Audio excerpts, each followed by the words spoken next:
Now, there's no doubt about it, we all have a fantastic admiration for world-class riders. That is, people who compete at world level, world champions even, in all sorts of different disciplines. Your road racing, your speedway, you've got your grass track, motocross, well, you name it, anything to do with 2 wheels or 3 wheels. But all those same world champions have an admiration for the people who ride trials. That's the guys that do the indoor arena trials and ride over rocks like this one. And we have a world champion amongst our midst. In fact, a many times world champion, and now a man who's received an MBE. What an honour that is from the Queen herself. So the thing is, you want to see what these guys can do and why those fellas out there who are world champions admire the talents. Well, we'll show you that soon. First of all, let's explain what they get up to.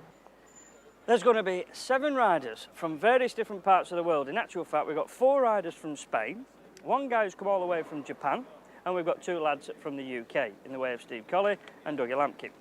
Those 7 riders are going to attempt 7 sections.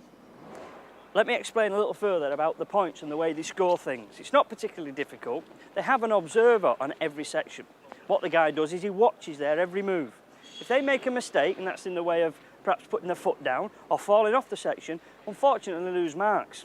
The more marks they lose, that's it, the worse the result. And so at the end of the night, it's the guy with the least amount of marks. There will be what they call like a heat, and that's of the 7 riders all attempt the whole thing, the 7 sections. Then 4 of the best riders will go through to the final. And then with a bit of luck, we'll determine 1 boy as the champion. Maybe it's Dougie again. He's won it for 6 times on the trot. This could be the 7th, you never know. But only time will tell. The next thing for me to do is to explain and show you some of the sections.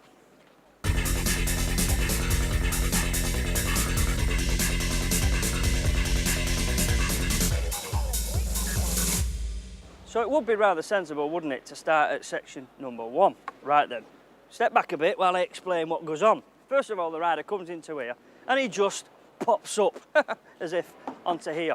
Then he goes from there up onto the top, and obviously this has been created by the aid of one of these here forklift trucks. Beep, beep, beep, beep, beep. Anyway, enough of that fool. They're going to pop down here. They've got to go on the ground here. Why is the fan here, you might ask? Well, little birdie tells me that they did originally position this here, but they've moved it back. And this under here, under the boards, is ice, because this is the ice rink that they use for the ice hockey. So it's drawn a bit of dampness up, so they're drying it out, because the riders have got to then go up onto this, and this ain't easy, definitely not, because there's a bit of an overhang. And I've been reliably informed by somebody who knows his stuff that this will be a difficult bit of the section. Once they're up here, then they've got to ride along here, easy peasy, and then come down onto this.